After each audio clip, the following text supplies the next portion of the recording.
রাধে রাধে সকলকে।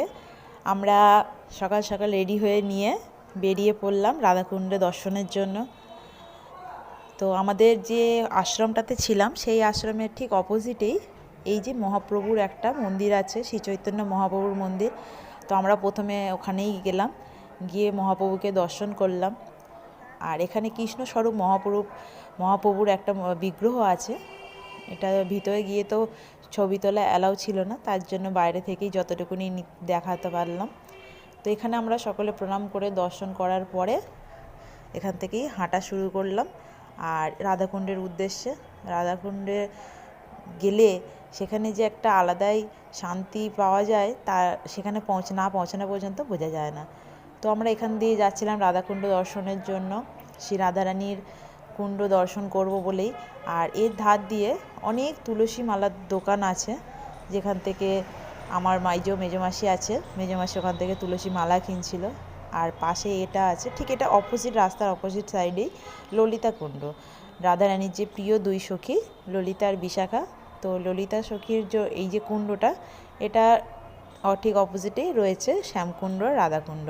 তো আমরা এখানে এটা দর্শন করার পরে এখান থেকে আমরা চলে গিয়েছিলাম রাধাকুণ্ড দর্শনের জন্য। রাধারানীর কৃপা না হলে তো রাধাকুণ্ডে স্থান পাওয়া তো দূরের কথা, বৃন্দাবনেই আসা সম্ভব হয়ে ওঠে না। তো যদিও রাধারানীর অশেষ কৃপা যে আমরা একটু হলেও এখানে আসতে পারার জন্য তার কৃপা পেয়েছি। যাই হোক, তো আমরা এখানে সবাই রাধাকুণ্ডে এখানে এলাম, এসে রাধাকুণ্ডের জলে সবাই একটু প্রণাম করলাম। আর একদিন আসতে হবে এখানে রাধাকুণ্ডে স্নানের জন্য। আজকে সেরকম রেডি হয়ে আসিনি, তাই আমরা স্নান করতে পারিনি। তো এখানে দেখো কত সুন্দর লাগছে, এক সাইডে রাধাকুণ্ড আছে আর ঠিক অপর সাইডেই আছে শ্যামকুণ্ড। আর এই মাঝখানে আছে এই যে মন্দিরটা, এখানে গিরিগোবর্ধন পর্বতের একটি মন্দির করা আছে আর চরণ রেণু আছে, যেটা সকলে প্রণাম করছিলাম আমরা। আর দুটো সাইডে এটা রাধাকুণ্ড আর ঠিক এর অপোজিট সাইডে আছে শ্যামকুণ্ড।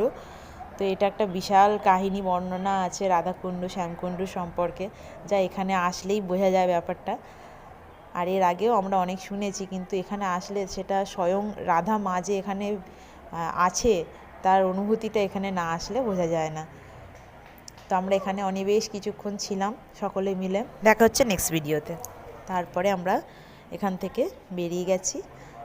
আচ্ছা ঠিক আছে, রাধে রাধে। এরপরে আসছি নেক্সট ভিডিওতে।